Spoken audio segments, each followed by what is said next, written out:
Podcast Ninja sobre Big Data, episodio 78, herramientas de visualización.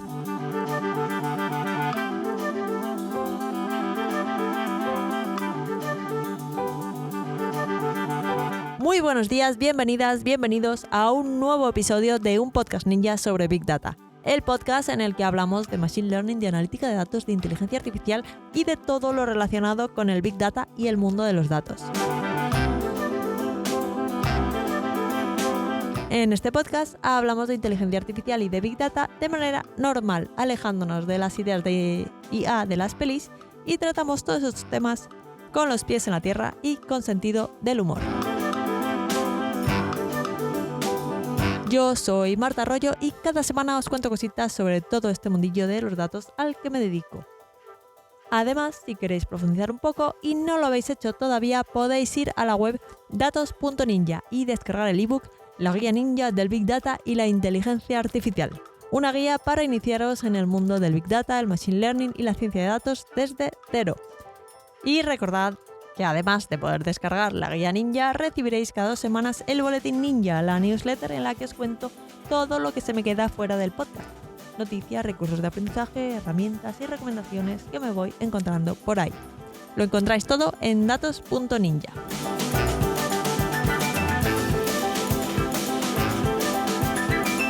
Si en el episodio de la semana pasada remarcaba la importancia de comunicar bien los hallazgos que hemos encontrado en nuestros datos, hoy vamos a hablar de las visualizaciones en sí mismas y más concretamente de las herramientas de visualización para hacerlas, que hay muchas. Ya os adelantaba la semana pasada que es importante adaptar el gráfico a los datos que queremos visualizar. Si el mensaje que queremos transmitir consta de un par de números clave, pues mostrar las cifras con un breve texto explicativo.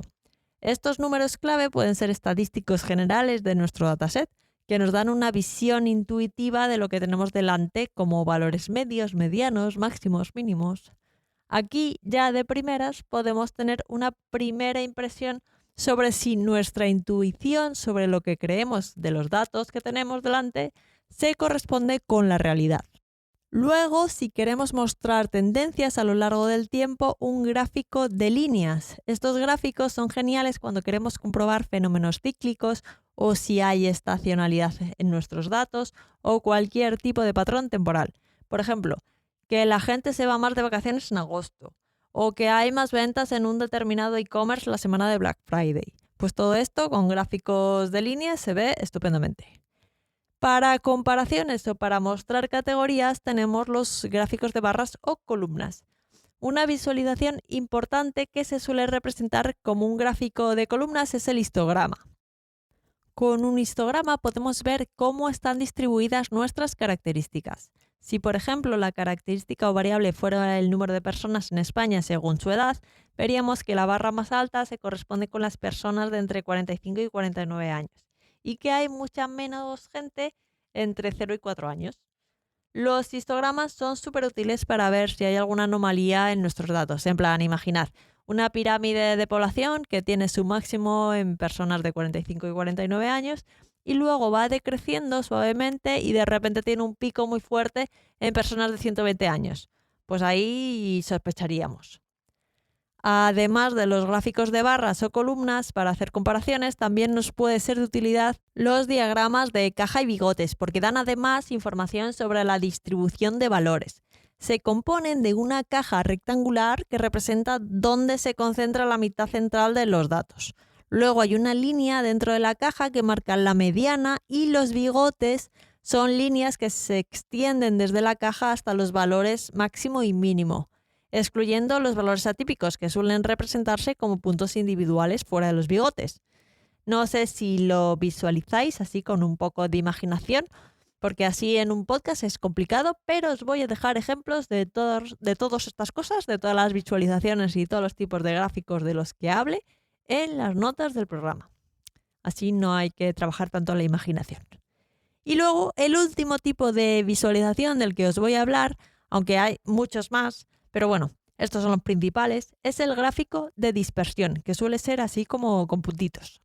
Cada punto en el gráfico representa un elemento del conjunto de datos con su posición determinada por los valores de dos características, las dos que estemos analizando en ese momento. Este tipo de gráfico es útil para observar la relación o correlación entre las dos variables.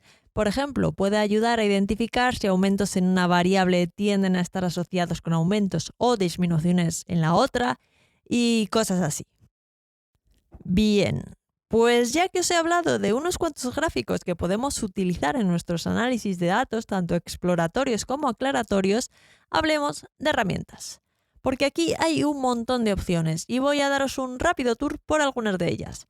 Primero, una manera de integrar la generación de visualizaciones en vuestro flujo de trabajo Ninja es hacerlo directamente a través de librerías de vuestro lenguaje de programación de confianza. En mi caso es Python. Y también es de los más usados para Machine Learning, pero bueno, hay otras opciones, claro. Así que poneos en situación. Estáis con vuestro cuaderno de Jupyter. Recordad que hablábamos de esto en el episodio 67. Os lo dejo enlazado. Bueno, vuelvo. Pues estáis con vuestro cuaderno de Jupyter y Python. Y habéis importado el dataset y queréis hacer algo de análisis exploratorio de vuestros datos para saber qué estrategia seguir a la hora de diseñar vuestro modelo de Machine Learning. Los humanos somos muy de interpretar el mundo a través de los ojos. Nuestro cerebro tiene el superpoder de interpretar datos a una velocidad vertiginosa, pero no le deis una tabla de números y categorías porque se nos funde un cable. Eso sí, si visualizamos los datos seremos capaces de empezar a ver patrones de manera inmediata. Para esto de visualizar hay varias librerías de Python. La más conocida es Matplotlib, que permite a través de una serie de comandos crear todos los gráficos que os he comentado antes y otros muchos, con relativamente pocas líneas de código. Matplotlib es flexible y configurable, lo que significa que podéis ajustar prácticamente todos los aspectos de vuestros gráficos para que se adapten a lo que necesitéis. Y además, cosa importante, se integra muy bien con otras librerías como NumPy y Pandas, así que para manejar y analizar grandes conjuntos de datos, pues está muy bien. Porque NumPy y Pandas pues son el pan nuestro de cada día en esto de ser un ninja de los datos, claro. Luego tenemos Seaborn, que se construye sobre el anterior, sobre Matplotlib, que parece un trabalenguas. Y está diseñada para crear gráficos más atractivos y descriptivos que con Matplotlib. Tiene más estilos y más colores para que queden los gráficos pues más bonitos.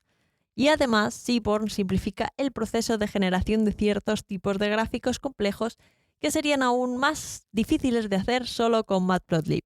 Es como si fuera una interfaz de alto nivel sobre Matplotlib, pues para hacerlo más sencillo, para poder utilizarlo de una manera más accesible. Por los nombres de las herramientas y las librerías no os preocupéis, porque os lo voy a dejar todo escrito en las notas del programa, porque si os lo tengo que deletrear o pronunciar, esto va a ser un lío, un follón. Y para terminar tenemos la librería Bokeh, que es un poco distinta porque es una librería para crear visualizaciones en Python, pero los gráficos son interactivos. Bokeh permite crear visualizaciones con facilidad y ofrece muchas herramientas para lograrlo. Una de las características clave de Bokeh es su capacidad para generar gráficos que pueden interactuar directamente con el usuario final, pues a través de clic, de una selección de rangos y más cosas que puede hacer el usuario. Así que está muy guay porque se puede integrar en aplicaciones web para hacer la visualización de datos pues dinámica y ahí directamente online el usuario lo puede hacer. Lo que pasa es que hacerlo así, con Matplotlib, con Seaborn o con Bokeh, pues requiere un poco más de tiempo para aprender todas estas librerías, cómo se usan, cuáles son los comandos y además hace falta saber Python. Pero la verdad es que la flexibilidad que ofrecen vale totalmente la pena. Ahora bien, hay muchísimas otras herramientas de análisis de datos y de visualización. Tenemos, por ejemplo, al archiconocido Excel y su primo de Google, Google Spreadsheets, o si usáis Macs, pues tenéis Numbers. Vamos, una hoja de cálculo de toda la vida. Estas hojas de cálculo pues también permiten hacer visualizaciones de los datos que tenemos ahí. Son geniales porque son gratuitas o tienen una versión gratuita y son muy accesibles, porque ¿quién no ha abierto en su vida una hoja de cálculo alguna vez, no? Y pues además se puede trabajar online, compartir con otros. Pero en cuanto a gráficos, todavía tienen sus limitaciones. A veces no es tan fácil quitar todo ese ruido visual del que hablábamos en el episodio de la semana pasada para hacer que la gente mire justo donde queremos. Y bueno, tiene algunas limitaciones más. Y luego tenemos herramientas que están específicamente diseñadas para la visualización y el análisis de datos. No hay que saber programar para utilizarlas, sino que son más pues, de pinchar y arrastrar en el interfaz gráfico. Hay muchísimas, pero las 3 principales y las que os pedirán más frecuentemente en puestos de trabajo son Power BI, Tableau y Qlik. Estas herramientas os las presento hoy en un episodio sobre visualización de datos, pero vamos, que van más allá de la propia visualización de datos porque integran cositas avanzadas para incluso analizar patrones e implementar modelos predictivos sobre los datos que importamos pues, a estas herramientas. Entonces, al importar un dataset a cualquiera de estas, a Power BI, Tableau, Qlik o cualquier otra, que hay, en serio, hay miles, pues nos muestra por columnas los valores de cada una de las características del dataset, pues con alguna información estadística importante sobre ellas, como el número de valores faltantes, el valor medio, el máximo, el mínimo, si es una variable numérica o el valor más frecuente en el caso de ser una variable categórica. Y luego pues podemos seleccionar las características que nos interesen y visualizar los gráficos que más nos convenga. Son herramientas que cualquier analista de datos usa en su día a día, pero también especialistas en Machine Learning pueden preferir una herramienta de estas para su fase de análisis exploratorio y limpieza de los datos en lugar de hacerlo pues, mediante código con las librerías de antes, ¿por qué no? Vamos con cada una de ellas. Power BI nació como una extensión de Excel dedicada a la analítica y visualización de gráficos. Así que sí, es de Microsoft. Es la más reciente de las 3, porque Power BI se incorporó a la suite de Office 365 en 2013. Pero como Microsoft está muy extendido por todas partes, pues esta herramienta ha crecido muy rápido. Con Power BI se pueden importar datos de varias fuentes como hojas de cálculo de Excel, bases de datos en la nube y locales, servicios de análisis en línea, etcétera, etcétera. Y luego usar Power BI para crear y publicar gráficos y cuadros de mandos que muestran esos datos de manera que se puedan entender fácilmente.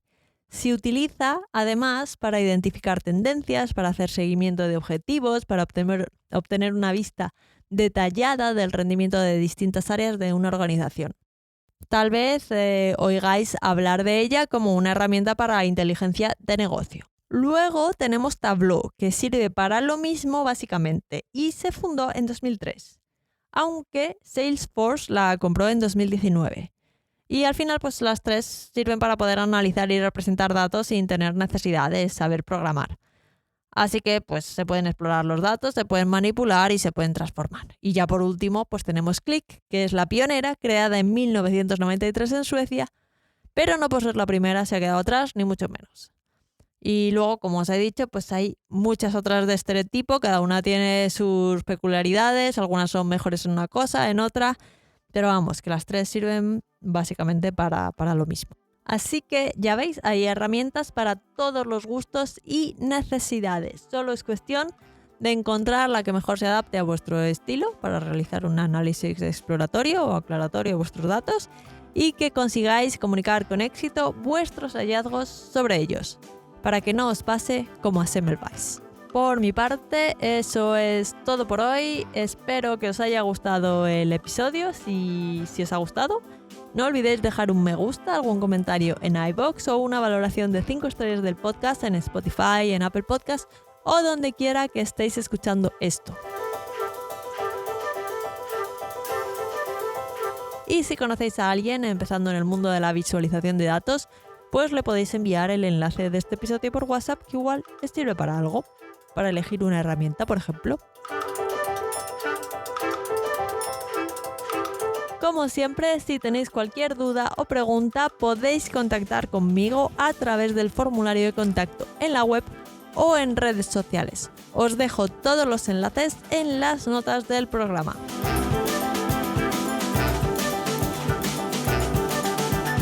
Sobre todo, muchas gracias por estar al otro lado una semana más y nos escuchamos en el próximo episodio de un podcast ninja sobre Big Data. ¡Feliz semana y hasta el próximo episodio!